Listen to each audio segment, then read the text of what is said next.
Hi, my name is Sean, and I'm an alcoholic. That's the end of the facts. All the rest of this stuff is my opinion, and I'm not an expert on alcoholism, and I'm not a spokesman for Alcoholics Anonymous, but I got opinions. I want to thank you for asking to be here. I mean, it's always an honor to be asked to participate at an Alcoholics Anonymous meeting. You know, when I heard stuff like that when I was new, it used to make me gag. But I mean, and then you get asked to be part of a conference, which is really extraordinary, and then to be asked to be part of the group of speakers for the first conference that's really special. That's, you know, that indicates that you think that, you know, those of us who have spoken at this conference have a special message, and that's really lovely. I've had a great time here. I got to hang out with two of my heroes, Johnny and Hank. These are the guys that shaped my sobriety. They didn't know they were doing that, you know. They were just being sober and talking at AA meetings, and I had the privilege of hearing them a lot because I lived in the same area that they did, and they said stuff that affected my life and shaped my program, and then years later to be sharing a podium with them is incredible.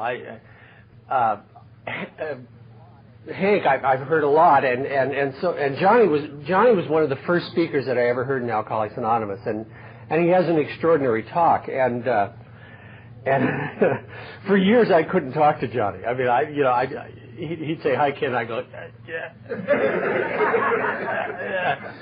Yeah. I mean, I still have a little trouble with it, but I mean, you know, it's funny we switch heroes in Alcoholics Anonymous, and our heroes get to be really different people, and to hang out with a couple of mine this weekend has been great, and to hang out with Linda and Bill, who are friends, and is really lovely.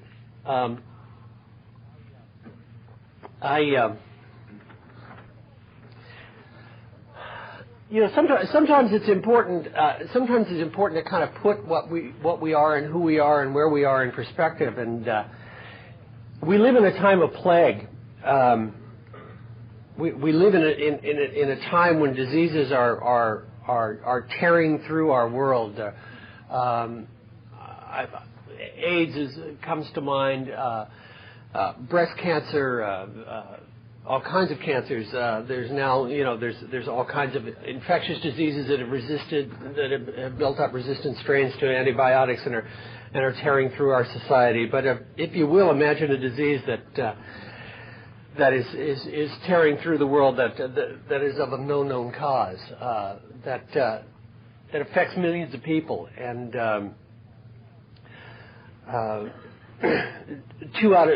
estimated that 2 out of 10 of the population can contract the disease. It's a disease that causes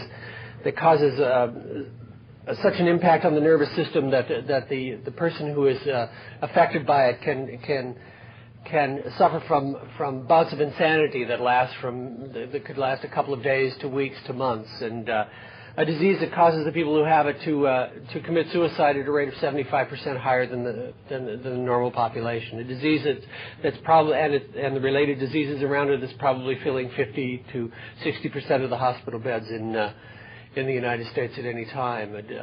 A disease that causes probably that is a direct link to 50 to 60% of the crimes committed in the United States at any time. The effects of the disease are so severe that the impact on families is devastating. The impact on industry, jobs are left undone or sabotaged or simply not completed, causing billions of dollars in cost in industry. A disease that the bouts of insanity go on for 15 to 25 years sometimes leading to permanent insanity or death of the person who has contracted the disease. A disease that's been known to mankind since the dawn of literature. I mean, since the early Babylonians identified the disease. The Romans talked about it, the Greeks, the Egyptians. It's something that has decimated the world. And still goes on, and it's a disease that the person who has it The insanity is such that the person doesn't realize that they have it and continue to be involved in the disease. The continuance of the disease tells the person that it doesn't have it, and that's alcoholism, and that's what we're living with. And look how many are in this room. We're very small in number, those of us who are in recovery. We are like people in a very small lifeboat after a huge shipping disaster. This is incredibly important what we're doing here. I mean, our sobriety is not just about us. Our sobriety is simply not just about us. There are millions of people dying every day. They estimate that probably 100,000 Americans a year die of this disease directly. It's devastating. It is absolutely devastating. And you and I, how many of us are here today? Not many. Have not only a responsibility to ourselves and to our families, but we've got a responsibility to the rest of the world. We are small beacons that show that there is a way for people to survive, for people to recover. Johnny talked about the Washingtonians, and there have been movements. There have been movements at all kinds of times during man's civilization that have tried desperately to do something about this. The Washingtonians had between 300 and 500,000 members in the mid-1800s, and it was around this area. And we're doing great work. They learned the secret that it's one alcoholic talking to another. However, what happened is that they were doing such good work with alcoholics, they decided to expand their venue, and they realized that there were other injustices in the world, and one of them was slavery. And so that group, the Washingtonians, got involved with the abolitionist movement. And because it became politicized, it destroyed itself. The next great movement that came up was the movement that Alcoholics Anonymous came out of, and which eventually became something called moral rearmament. And the group that Bill and Bob met in, and then eventually, with great controversy, started Alcoholics Anonymous, became involved in the peace movement in the late 30s. They sent a delegation to Nazi Germany to discuss peace with Adolf Hitler, and they were photographed with Adolf Hitler, and the photograph hit the pages of the newspapers in the United States and destroyed the movement because they were deemed to be pro-Nazi. Alcoholics Anonymous was formed within that group, and it wasn't until after the big book was written. I've had the privilege of getting to know a guy named Warren C. And Warren C. lives in Cleveland. It's Warren C. Jr. His father was 12-step by AA number 3, and he was part of the Young Turks in Cleveland. And they were all in their early 30s, and they decided that when the book came out that they should have an actual Alcoholics Anonymous meeting, that it should be called Alcoholics Anonymous. And they proposed that, and Bill Wilson was highly annoyed at that idea. As a matter of fact, Bill Wilson didn't talk to Warren Chisholm for the rest of his life. And these guys started the actual first Alcoholics Anonymous meeting in Cleveland, Ohio, and that was in the early 40s. And we've grown and changed since then. We've experienced a huge growth in Alcoholics Anonymous that hit us in the 80s, and what we're experiencing now is a diminishing number. Our fellowship is getting smaller in number. It's very easy to figure out. There was a huge population bulge called the post-war baby boom, and when we all hit 30, 31, 32, 35, we started crashing and burning because of our alcoholism, and we started coming into Alcoholics Anonymous, a huge bunch of us. And so what happened is Alcoholics Anonymous became, population-wise, got to be big. And also because we were selfish assholes, we decided that what we had found was enormously important. And so we started, turning alcoholism into the disease of the week. I mean, alcoholism got to be chic all of a sudden. I got in just before that boom, and, I got in when Alcoholics Anonymous was still sleazy. I actually kind of liked it. I was embarrassed about being sober for a long time. I mean, I didn't want anybody to know I was hanging out with you guys. And that was before, movie stars started, doing press conferences at the Betty Ford and athletes with 6 months of sobriety decided they were role models, and before all that nutsiness happened. But what seems to be happening now is, we're all in our 50s now, and it's starting to calm down, and so we're back to getting the usual kind of dribbling in of the survivors, and interestingly enough, treatment centers are now deciding that 28-day vacations are a little bit of a strain on the insurance companies, and so the insurance companies are now starting to insist on 7-day detoxes, which is about the amount they'll pay for. So we're back to where we were getting them out of detox, and we were getting them into the program. And so you and I now have a responsibility that we got to kind of shove off on the pros. You and I are actually going to be starting to do 12-step calls again. I now work at a central office where we're getting wet ones calling. Not counselors from treatment centers asking us where the upscale meetings are.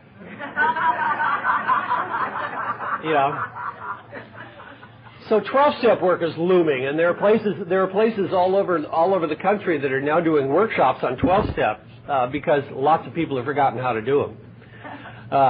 We're also going to be sponsoring people more and more and more because we won't have these. We won't have those highly educated newcomers who have done their 5th step in a treatment center and know everything about Alcoholics Anonymous, having 30 days of sobriety. What we're going to have is people, and what we are having is people who are stumbling in the door saying, "What the hell do I do? I can't. I got to stop dying here." And you and I are going to have to step up as sponsors. You and I are going to have to walk those guys through and those women through those early days of sobriety. We're going to have to be there 24 hours a day like our sponsors were. We're going to have to spoon feed them the 12 steps.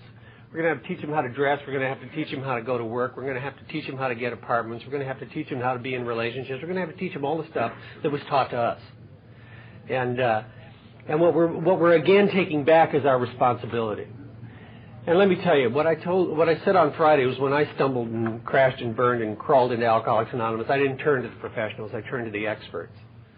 And the experts were there. There were men like Hank and Johnny who were there, who had known about sponsorship, who knew how to do that kind of stuff. The ones who were willing, the ones who gave you your phone number and said, "Listen, kid, call me anytime you need me."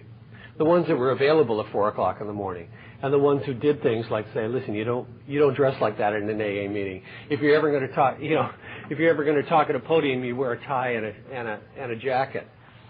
I mean, I got to get on a plane, so but I got to go back and change because being at a podium is a privilege, and if you're handed a privilege, you dress like it. I was taught that. I was taught that newcomers don't identify with spiritual principles. They identify with sports jackets and jewelry. It's certainly true in my case. I mean, I looked around and I looked at these people. I mean, looked at people like you. Look at you. I mean, look at you. I was thinking, my God, it's not going to be all that bad. These are not bums. This isn't a Skid Row meeting. Look at those people. Look at how dressed they are. Look at the jewelry that woman has on. Look at the jacket that guy's got. Look at the car he's driving in his parking lot. We carry this message in all kinds of ways. And one of the ways we carry this message is in self-respect. One of the messages is that we take this message out there and we live our lives. And we come back here to keep carrying the message that it gets better. Because if I didn't have that, I wouldn't have stuck around. There was no way I was going to stick around. I came from a large Irish Catholic family, and there was a lot of drinking. It was just after World War II, and there was a lot of drinking in society. I mean, it was a big deal. I mean, people drank a lot. It's interesting to... my kid is 16 years old, and swing clubs are becoming big deals now again. I mean, these kids are going to dance to big bands. I mean, they're getting dressed up in cocktail dresses and suits, and martinis are back, and highballs and all that nonsense. I'm thinking, oh my God, here we go again.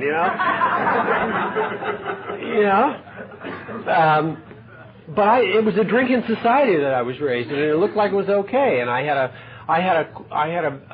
a quiet, shy, introspective Scottish father, and when he drank, he sang, and it was the life of the party. And I noticed that. I noticed that that stuff he did enabled him to make a huge change. And when I was 14 years old and puberty hit, which it all hits us, I needed to make a change, and I didn't know how to do it. There were 4 of us that hung out in high school. There was Danny O'Brien, Evars Lucis, and Lou Fletcher. And Danny was a great, big, huge Irish kid. He was a big kid, and he had a separation in his front tooth, which meant he could have a toothpick sticking out right in the center of his mouth. God damn, I loved that. I mean, I wanted to be able to have a toothpick sticking out of the center of my mouth. He was a tough guy. He was a big, big bruiser. And Evars was a Latvian kid who was born in Canada. This was in Western Canada where I was raised. And Evars could roll a cigarette from one side of his mouth to the other without really moving it. And I tried for years. I couldn't do that. And he also could raise one eyebrow. I used to stand in front of the mirror and work on it. I always wanted to raise one eyebrow. Never could do that. And Evars had this. The girls just loved Evars. He had this incredible build. He had shoulders like that and an ass like that. I had shoulders like that and an ass like that. You know, I mean, he was, and they were natural athletes. And Danny was a cartoonist. Danny could draw anything. He was amazing.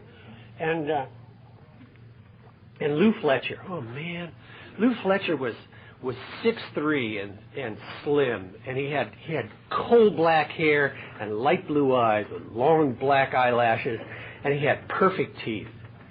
And he could get those Catholic school girls to do anything, man. And I knew it was true because he told me. Man. I mean, he could get those girls from St. Anne's Academy. Whoa. And I mean, he didn't need to drink. I mean, he had it. You know? Man, was he smooth. But before the dances, we'd like split a pint, you know. We'd all have a little drink, and then more stuff would appear, you know. There was other stuff, and we'd do stuff. And a lot of times we didn't even bother going to the dances, you know. A lot of times we just stayed outside and we liked each other's company. I mean, you know, these were bright guys, and we got to talking, and there were always going to be girls, you know. So it wasn't a, you know, and sometimes we staggered home, and we were all smart guys. We were really smart guys, and we did really well in school. And we were smart-mouthed and bright, and we drank a lot, and we had a lot of fun. And they didn't need to drink. Those guys, they just didn't need to drink. They had it all. I was tall, and I was fat, and I had crooked teeth and thick glasses, and I was weird. I needed to drink. I mean, you know, when I drank, I felt better, and I knew that, you know. So I liked feeling better, so I drank whenever I could. And my life went on. I eventually I got into the wonderful world of chemistry, and my mother became concerned that I was working too hard during exam time. She gave me one of her diet pills. God bless that woman.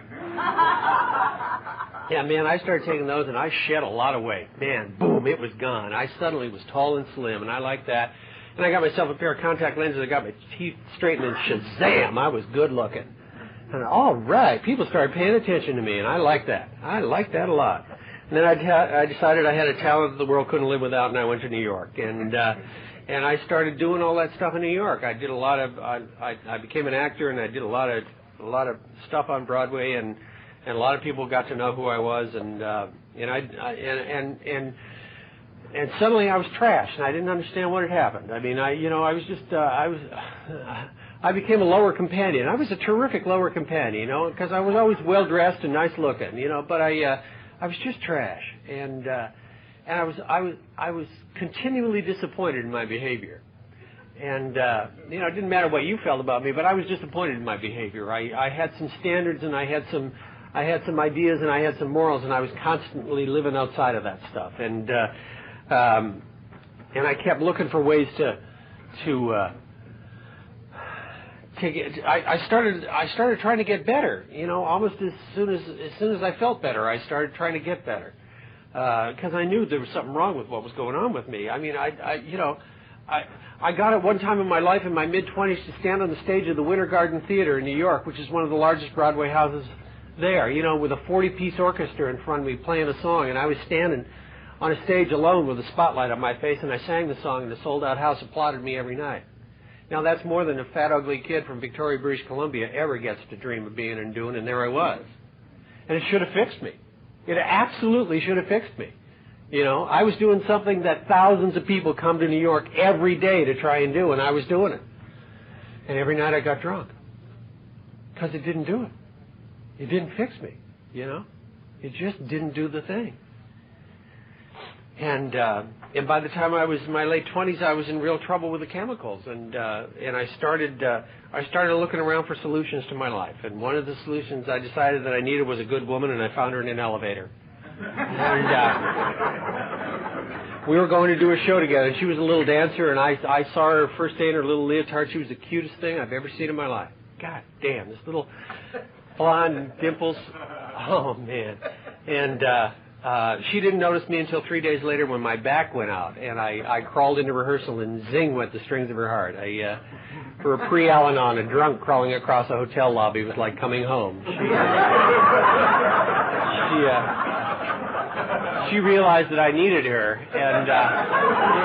and we did that eye lock, you know, that pre-Al-Anon drunk eye lock, you know, and you know, where, you know, that terrifying moment when she recognized potential. And she knew I'd be perfect with a little work, and so we started our dance of death, you know, and we had a lot of fun. We had a lot of fun for a long time. Our friends called us the Campbell Soup Kids. We were the cutest kids on the block, and we were in the theater, and we partied a lot, and we had a great time. And we did a show that took us out to California, and in California we got married, and she settled down.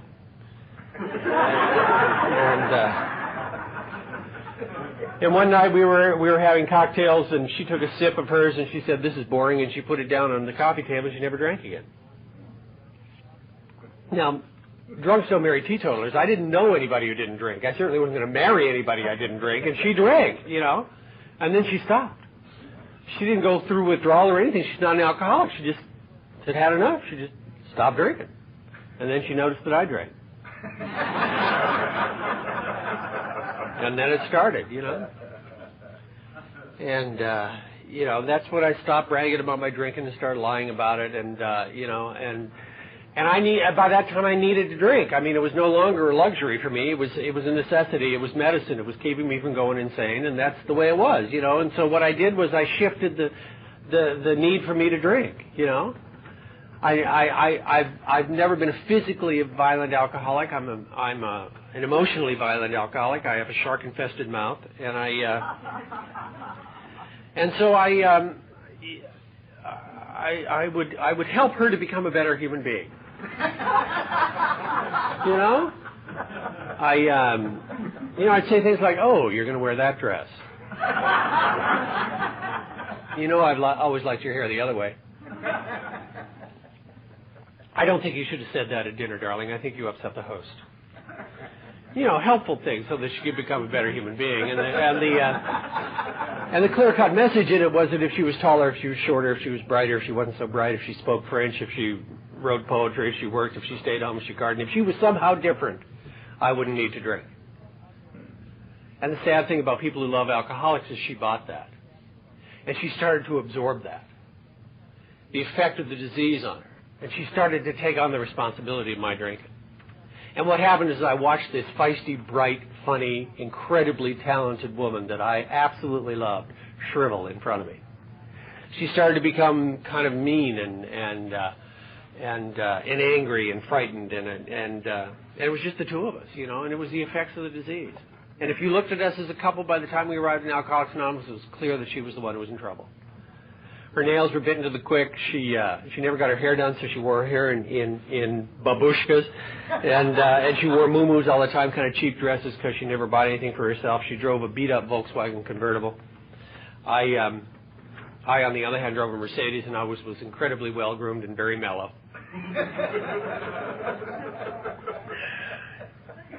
It was nuts. It was absolutely nuts. And on April 23rd, 1974, I got busted dead drunk, photographed, fingerprinted, and, you know, with the front of my pants from the waistband to the knees soaked in my own urine, and it got my attention. And I went home, and thank God she wasn't there. She was off helping somebody who didn't need to be helped. And I, for the first time in my life, put together my behavior with my drinking. It was the first time I'd ever seen the connection. You know, this is a self-diagnosed disease. It doesn't matter how many interventions or earnest people suggest that you drink too much. Until the alcoholic himself puts it together, he's not an alcoholic. You know, on April 23rd, 1974, at 10:30, I was not an alcoholic. At 11 o'clock, I was. Because at that point, I had seen the connection. I had put it together, and I said, I wonder if I'm an alcoholic.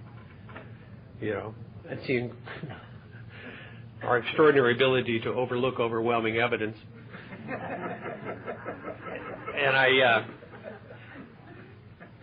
And what happened was it started the journey for me. The next day, I took aside somebody I'd been working with. She had 6 years of sobriety. I'd known her for a year, and she was an example of this fellowship. She was an example of this fellowship like you're an example of this fellowship. She was attractive. She was there. She was working. She was part of the community. She had a sense of humor. She had all the kind of stuff, you know. She had good days and bad days. This was no saint, you know. She had a bad temper sometimes, but my God, she was a program of attraction. I mean, you know, her name was Suzanne Lacefield, and I love her to this day. And she's the one that 12-stepped me. 12-stepped me. She dropped everything. She cleared her calendar that afternoon. She took me to her apartment. She sat me down at her dining room table, and she explained the program to me. She read from the big book. She read Chapter 3, Chapter 5, and the 12 Traditions. I thought, my God, that woman's going to read that entire book to me. And she told me her story. Now, my story was sleazy, but hers was disgusting.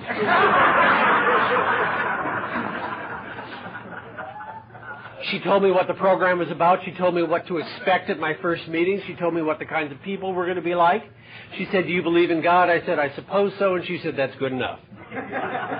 She also explained to me what clean and sober was. I was disappointed at that news because I thought I could kind of drift in on a little prescription drugs to kind of take care of the withdrawals. But she said, honey, we don't drink in Alcoholics Anonymous, and we don't take any self-administered mind-altering chemicals, anything that affects us from the neck up.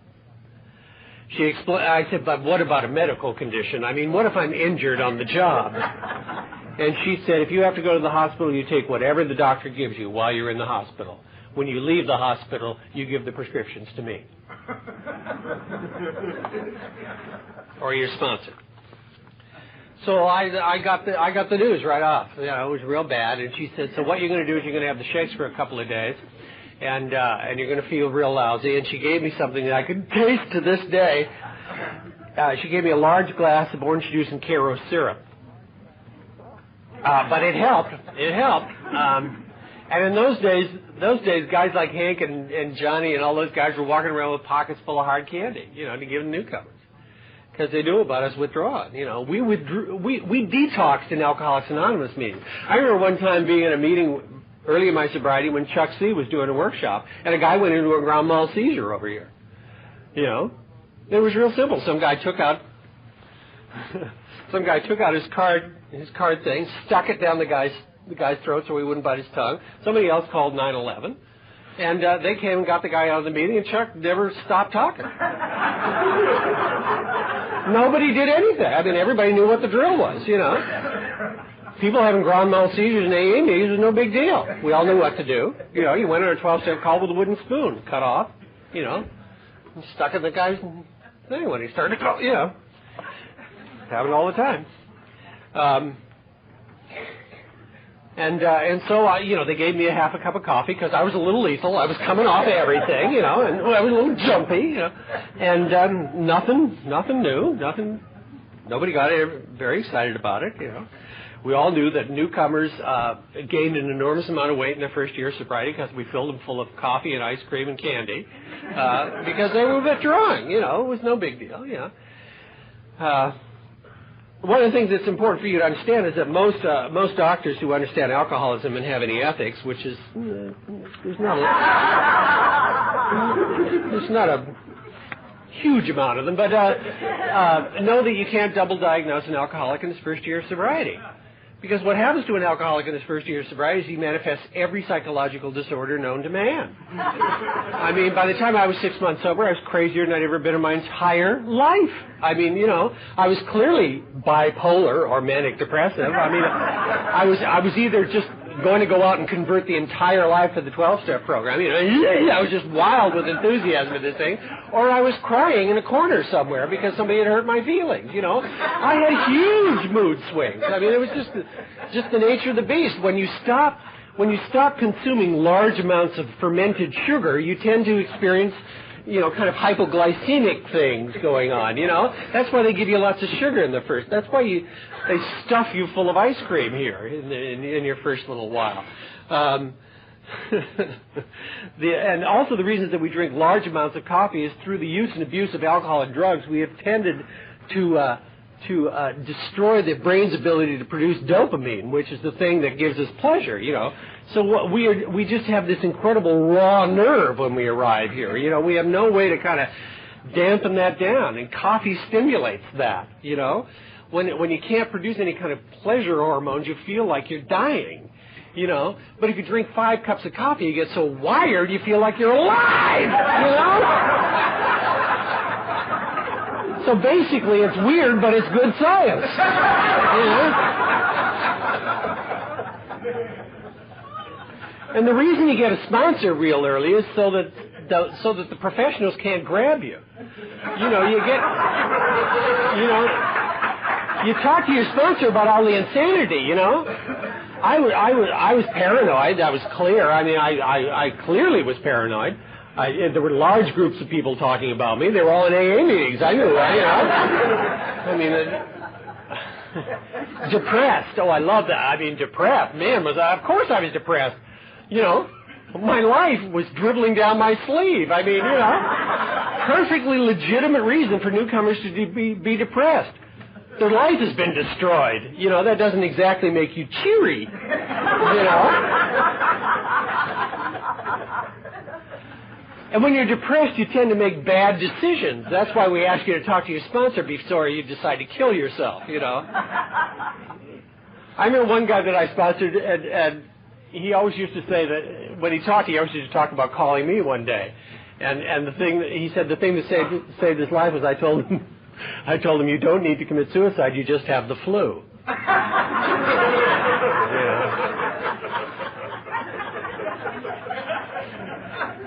If he had gone to a doctor with those symptoms, God knows where he'd be now.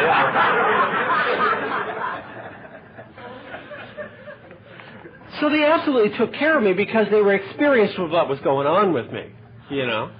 The fact is that we're a weird bunch and our recovery is kind of weird.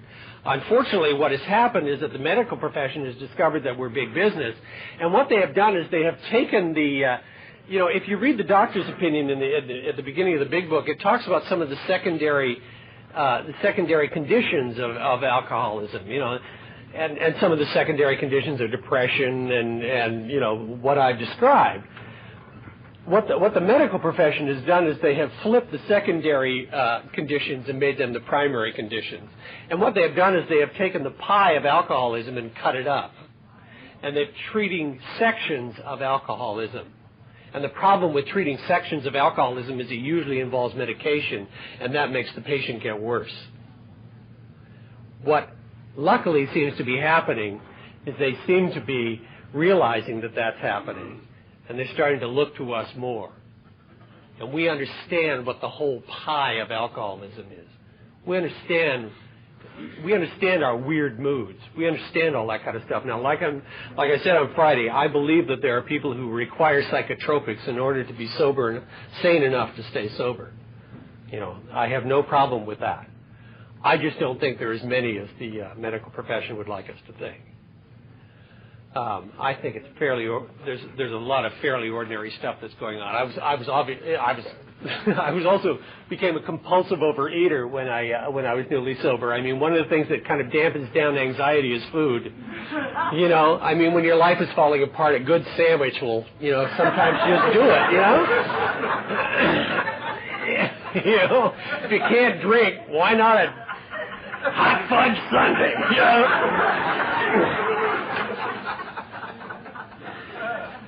You know, and the wonderful thing about Alcoholics Anonymous was that laughter. I mean, when I would tell you how crazy I was, you laughed. When I went to a doctor and told him how crazy he was, he wrote, I mean, he would go, oh my God, and write a prescription. You know? Whoa, I got a Lulu here. You know, you'd say stuff like, yeah, keep coming back. Yeah. Easy does it. I went and talked to my sponsor about my complicated sex life, and he said, don't do that anymore.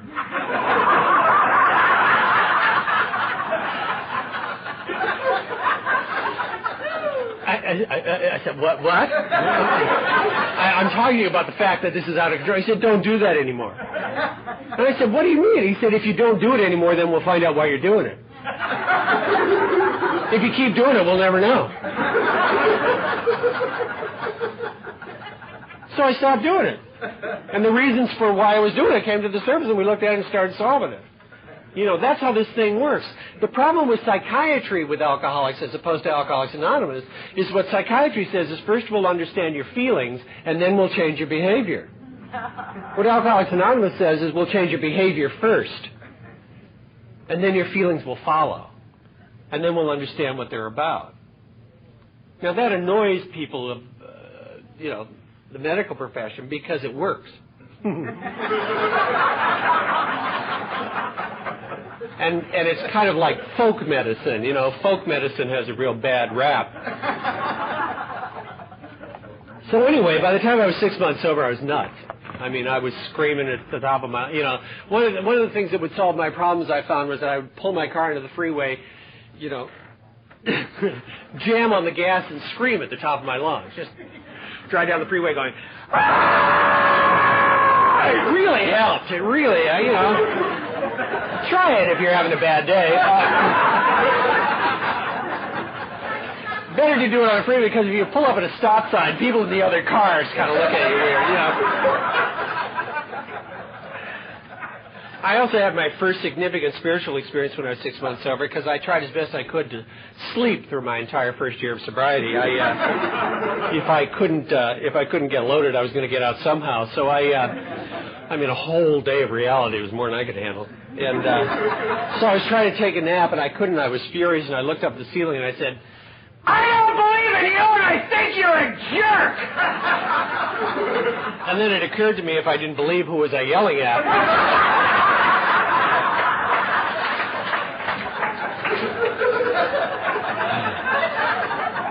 And then, like a good Catholic, I waited for 3 weeks to see if I was going to get punished for calling the church.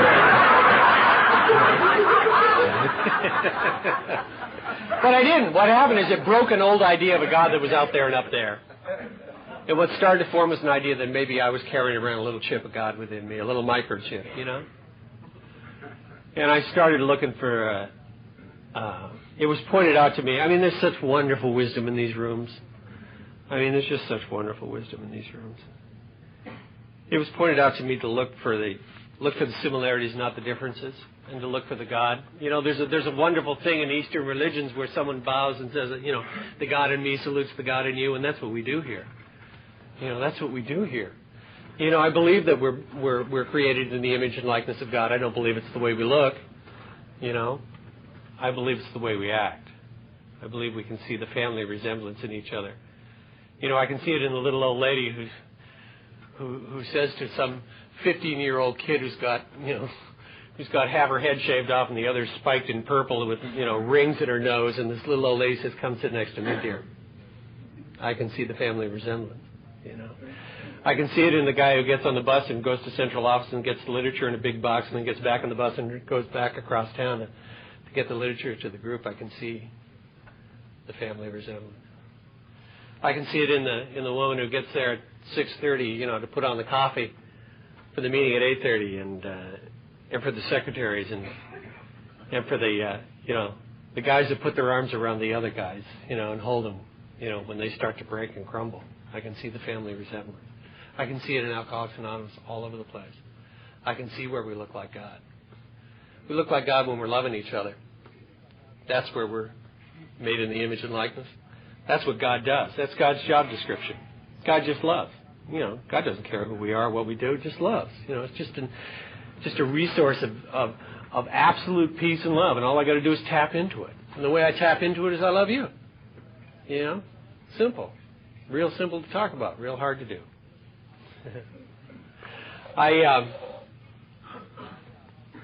I've been in recovery in Alcoholics Anonymous for a long time, and I'm certainly not recovered. I'm anticipating that day, but it doesn't seem to be imminent. My home group has remained unimpressed with my progress, and so I keep coming back. I keep coming back because I like feeling the way I do most of the time. I keep coming back because you've taught me everything that's decent about me, that's dignified, that my integrity is what you've taught me. The kind of sleazy, embarrassing stuff about me is the stuff that I decided I don't need to learn. The kind of, I still embarrass myself. I still do stuff that I don't approve of. Not as much as I did before, but I do that. We are not saints, and what this thing in Alcoholics Anonymous is, there ain't no destinations. There is not. I keep waiting for a plateau. I keep waiting for this point where I have sponsored enough guys, gone to enough meetings, done the steps enough times, talked about the traditions enough times, that I can just relax. Where I can just kick back and coast for a little while. But unfortunately, there ain't no destinations here. This thing is a journey, and it keeps on going, and life happens, good stuff and bad stuff, and so I keep on going. Thank you. When I was first sober, I went to my sponsor and I said, "Listen, there's been entirely too much damage that's happened in our relationship, and I really think the most loving thing I can do for my wife is to divorce her." And he said, "You're not going to make any emotional decisions in your first year of sobriety." And I said, "What the hell does that mean?" And he said, "That means you're not going to divorce your wife. You're not going to fall in love with anybody else. You're not going to move. You're not going to redecorate. You're not going to buy a new car. You're not going to quit your job. You're not going to find a new job. You're not going to quit smoking. You're not going to start dieting. You're not going to start jogging or going to the gym. You're not going to do anything. You're going to put your entire life on hold. You're going to go to a ton of Alcoholics Anonymous meetings. You're going to work the steps, and you're going to get sober, and it takes about a year." And I said, "But you don't understand."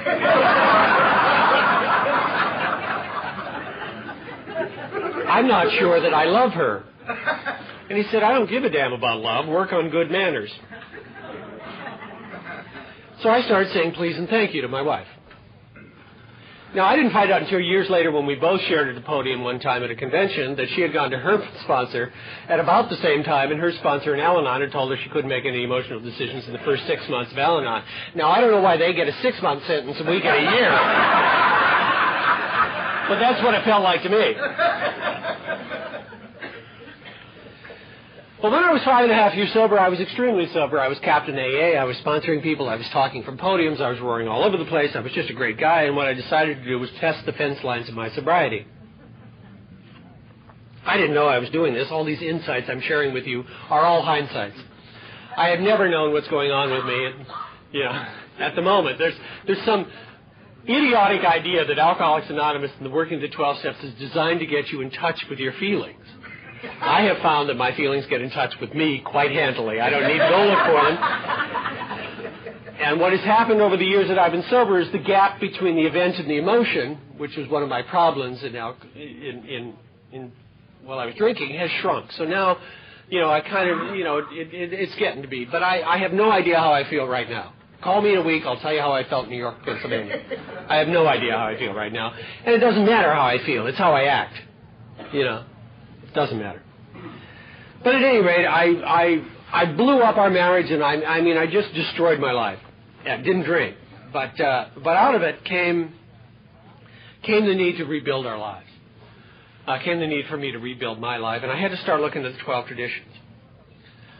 And what happened is we started to rebuild our relationship, and in my 6th and 7th year, we decided to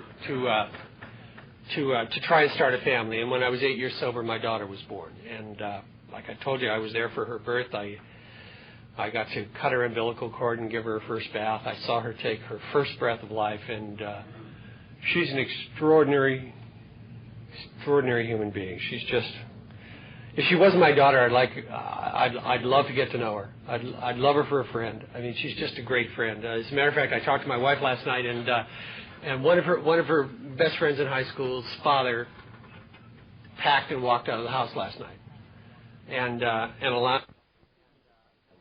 This is the end of Side 1. Please turn cassette over now and continue to listen on Side 2. Do not fast forward. I was devastated and called Kate, and Kate said, "I will be right there." And she borrowed the car, and she was at Alana's house. And that's us. I mean, that's the kind of training she's got, just because that's what we do, you know. And I really love that. She's 16 years old, and she's there, you know. So I have enormous admiration for her.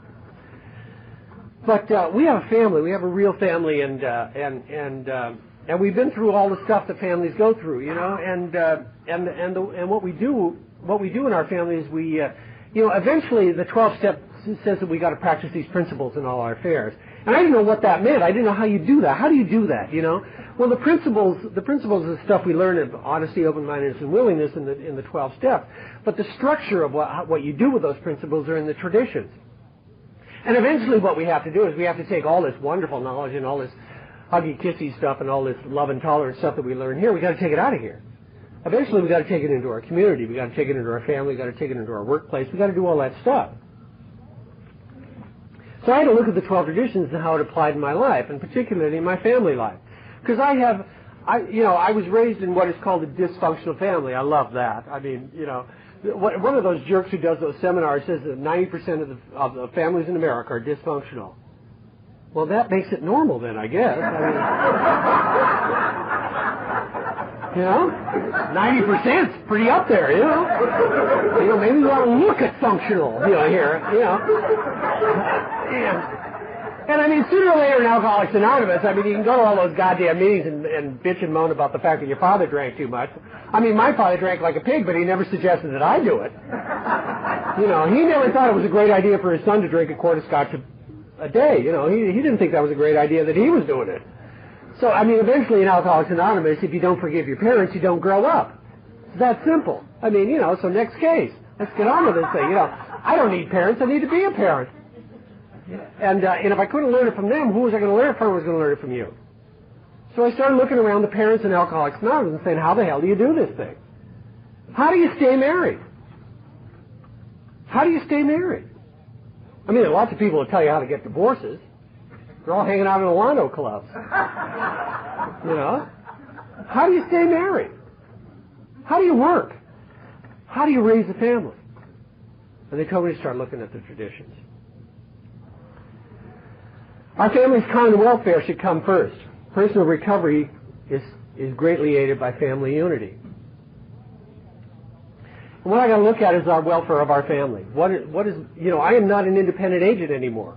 I have people that are directly connected to me. I don't get to make unilateral decisions about my life anymore. Family unity is real important. It's real important for us periodically as a family to sit down and say, okay, these are the goals. This is what we're going for. We just want to make sure that we're all on the same page here. The big thing that our family is doing at this point is we're looking at college for our daughter. She's 16 years old. So that's one of our family things that we're doing. Just saying, okay, let's gather information here. Let's look at stuff. We're doing that as a family. We're going to put money away, so that we can get we're doing that kind of stuff. But we're all going in the same direction. And it's real important for us to have family conferences every once in a while and say, okay, wait a minute, we seem to have gotten off kilter here. Where are we going? What are we actually doing here? Let's get it back on track. What are the goals we want to do? And for our family's purpose, there is about one ultimate authority, a loving God, as that may be expressed in our group conscience. And we do that. Bobby and I pray together, and we've taught Kate to pray, and occasionally we say, okay, we all got to get quiet here and ask God what seems to be the direction we need to go. Parents are but trusted servants; they do not govern.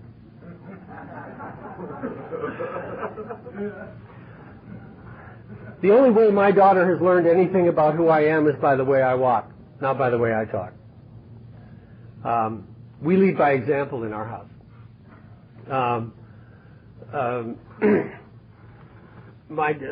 Kate's learned the principles of rigorous honesty because of the fact that she knows how I do my taxes. The fact that when somebody calls, I don't lie on the telephone if I don't want to talk to them. We don't do that kind of stuff, and that's how she learns how to be a pretty straightforward young lady. And occasionally I try to govern. Occasionally I try to pull the stuff of, all right, enough discussion, this is what we're doing. At which point, they both burst into hysterical laughter.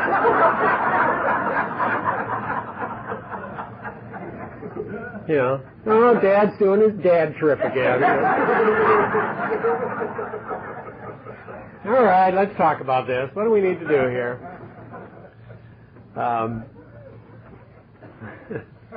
But leading by example is extremely important. I mean, I had discipline imposed on me by people who had no discipline. And it didn't work. It didn't work. Discipline is imposed on my daughter because she sees discipline imposed on ourselves. We do it ourselves. The only requirement for membership in our family is a desire to be a part of that family. I have relatives who are not a part of my family. They are merely people that I'm related to. They don't agree with what our family is doing. They don't understand what our family is. They don't approve of it. And that's fine. They got their opinion. But I have family members who are not, that I'm not related to. I mean, my sponsor and his wife are as much a family member as anybody in my life. I mean, Milton and Ruby are incredible. Milton's African American and Ruby's Chinese, and they're part of our lives. They're the best. He's been sober 30 years. He's my sponsor, and she's been in Al-Anon 30 years, and they're just always there. One day, Kate said to Milton, she said, "I can hardly wait for Grandparents' Day because I'm taking you."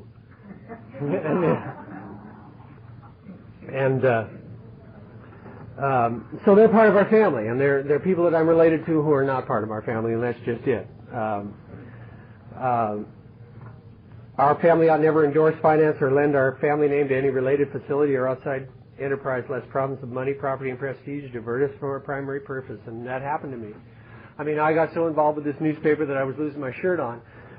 And it was the pursuit of money, property, and prestige. I mean, I wanted to make it, and I wanted to make it big. And what I did was I sacrificed time with my family. I sacrificed being involved with them. I mean, I've got Kate. Kate's 16 years old. I got her for another 2 years, and then she's off. She's gone. I mean, she's off being whoever she's going to be. That's precious time. Precious time. The time that the 18 years that we have our kids are precious time. And I need to be there. I need to balance what I'm doing in my life so that I'm there. And I'm a good dad. I mean, I stand on soccer fields in pouring rain watching my kid kick a ball around in the mud a lot. And, because that's what you do.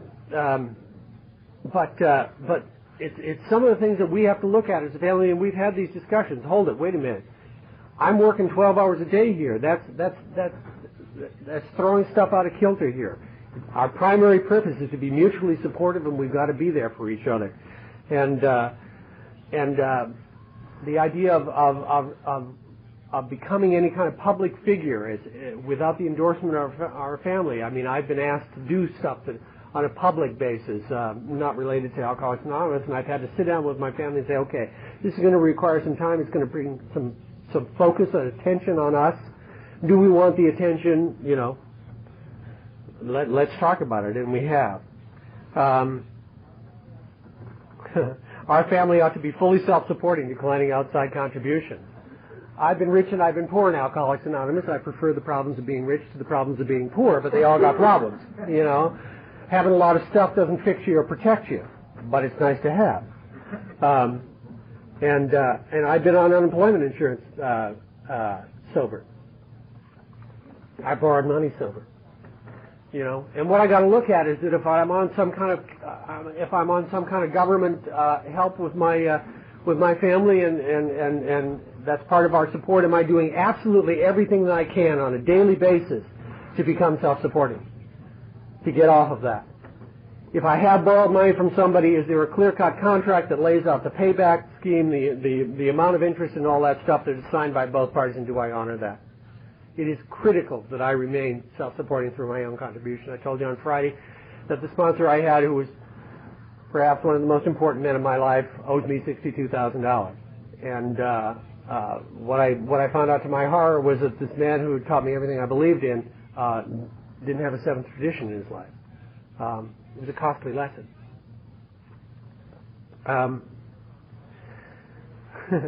Our family ought to remain forever non-professional, but we may employ special workers. What I got to look at is my ego.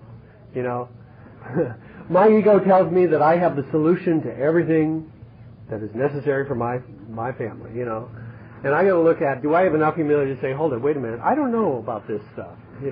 I think you ought to go see a doctor about this.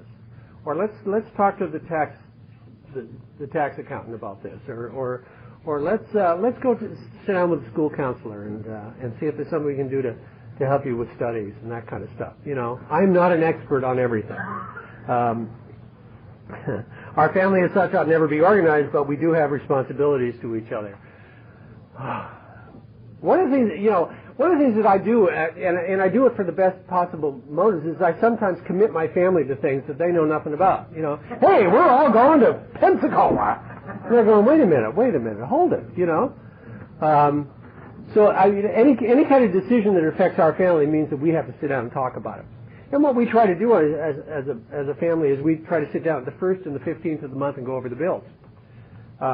Mainly so that everybody in the family knows what our financial situation is, which is a little, we're a little business, any family is, but also to teach Kate, who's 16 years old and thinks that money comes from Dad's wallet, where exactly it comes from and how much there is and how it gets to be spent, because there are other commitments. And that's important for her to know because she's going to be running a family household at some time in her life, very shortly probably. So I don't commit them without asking them. So I don't try to organize them. Our family is highly disorganized. One of the things is my daughter's room looks like there's been a senseless act of terrorism has gone on in there. It's appalling. It's just appalling, and it drives me crazy. And so I turn into a neat Nazi. She goes, oh God, here comes Dad. Get that off the board, And so I finally talked to my sponsor, who has raised two absolutely beautiful daughters who were successful human beings, and he said, I explained the problem about Kate's room, and he said, close the door.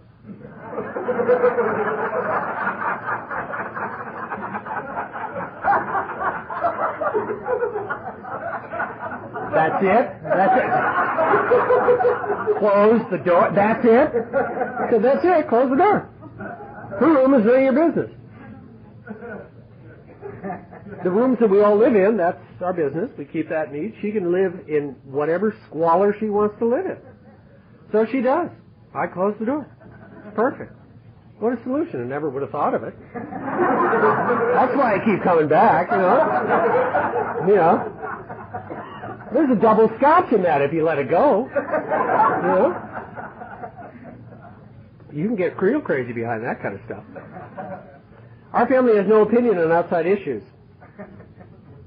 We have no opinion on your religion, your race, the way you maintain your household.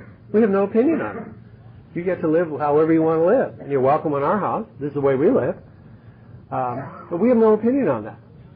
And what's wonderful about that is my daughter, I live in a real kind of white bread kind of community. I live in West Vancouver, which has got the highest per capita income of any community in Canada. It's like the Beverly Hills of Canada.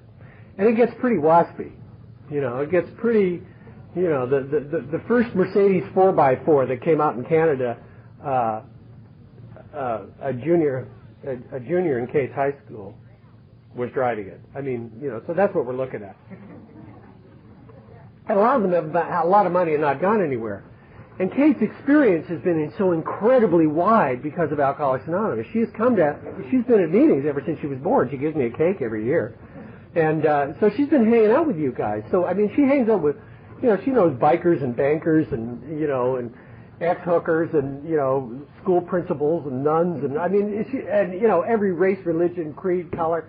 I mean, the experience that she has had growing up because of Alcoholics Anonymous is incredible. Incredible. I have a 16-year-old that lives with me who has no fear of human beings at all. None whatsoever. Because of this program, when we moved to Canada, she was going into her first grade.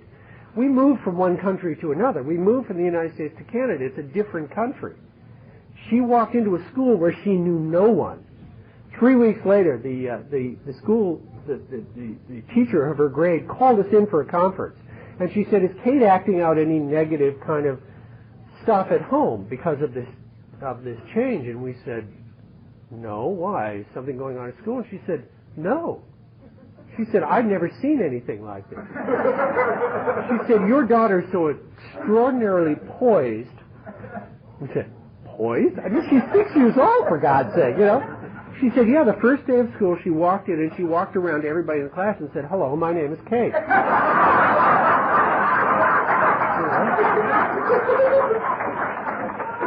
Wonder where she learned that.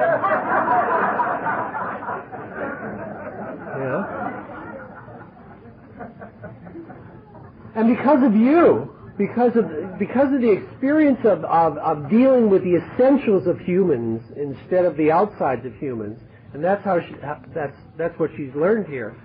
She travels within all kinds of society, She has no fear. It's just, I look at that and I thank you guys every day for that. And we literally have no opinions. We have no opinions on religion, any of that kind of stuff. We just, the live and let live thing is something that you have taught us over the years that I'm really grateful for. Our public relations are based on attraction rather than promotion. We maintain personal anonymity at the level of press, radio, and film. We also maintain personal anonymity at just kind of a social level. I mean, the first piece of information when you come into social contact with our family is not that I'm a member of Alcoholics Anonymous. I've known a lot of people in the program that is the first. Hi, I'm in AA. I mean, yeah. And it's almost like give me a little. It's like giving me a special break here, But I think the most effective 12-step work is when somebody is sitting next to you at a very nice dinner party has put down their 5th glass of wine and saying, God, I'd love to quit drinking. And you get to say, yeah, I know how you feel. I've been there. I used to drink a lot. And they say, well, you don't drink, do you? No, I don't drink. Really? Did you ever have a problem with it? Oh, yeah, I had a problem. Well, how bad was the problem? Well, I'm an alcoholic. You're an alcoholic? Yeah, I'm an Alcoholics Anonymous. Oh, you're an Alcoholics Anonymous? I mean, if we don't look like drunks, it's great, we got them hooked, And so it's not the first piece of information you get about us. You get about, the usual stuff, where we work, where we live, all that kind of stuff, who we are, where we met, all that nonsense. But and then eventually that kind of stuff comes up, and then people start filtering into your lives. I need to talk to you about my sister-in-law, that kind of stuff. Anonymity is the spiritual foundation of our family, reminding us to place principles before personality. And anonymity is what the Big Book talks about real humility at work. And it's the principle of humility. And the principle of humility is not that I'm humble or kind of self-effacing or any of that kind of stuff. What humility is that I give up the need to call attention to myself, either within this fellowship or out there. I mean, I don't need to go around saying, here I am, What I do is I travel through my life. I'm a worker among workers. I'm a member of a community. I'm a taxpayer. I'm a volleyball dad. I'm a soccer dad. I show up for parent-teacher stuff. I do all that kind of stuff. And I'm just a guy. I mean, I'm just a guy that's out there.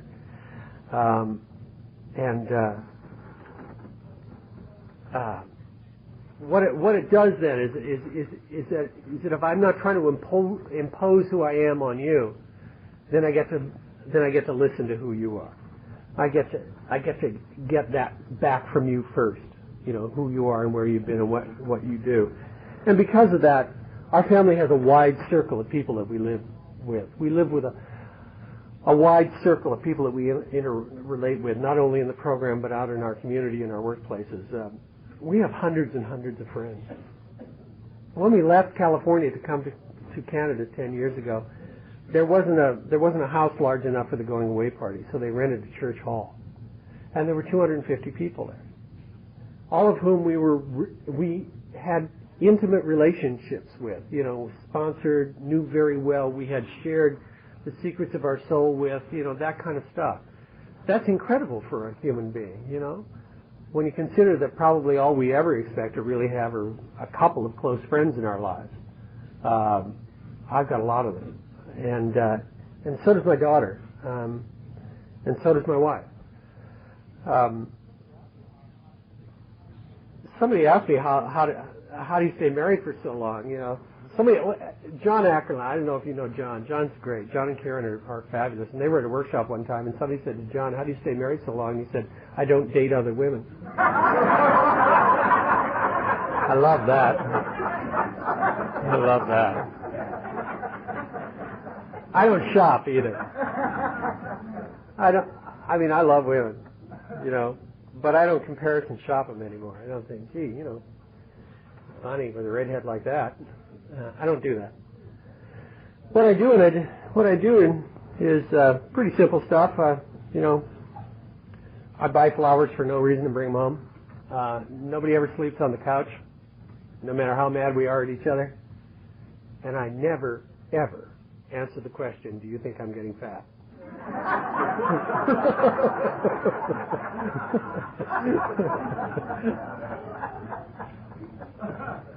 I talked about it last night.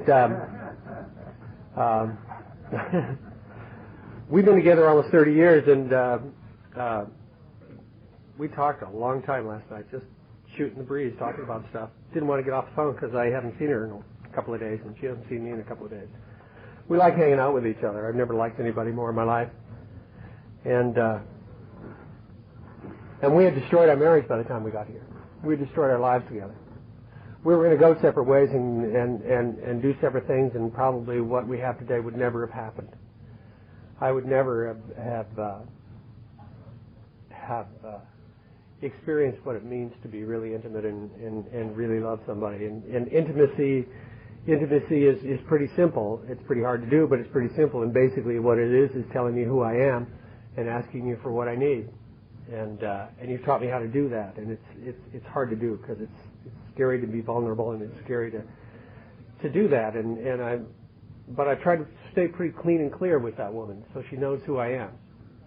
And I've asked her for stuff that I need, and sometimes she says, no problem, you know. Another time she said, I haven't got it, you know. If I had it, I'd give it to you, but I don't have it. And a marriage is like two little people in a little boat, you know, and when it's really working well, we're just both rowing away, and it's just going great, you know. But there are some days when I can't row, and she has to row, you know. And then there's some days when she can't row, and I row.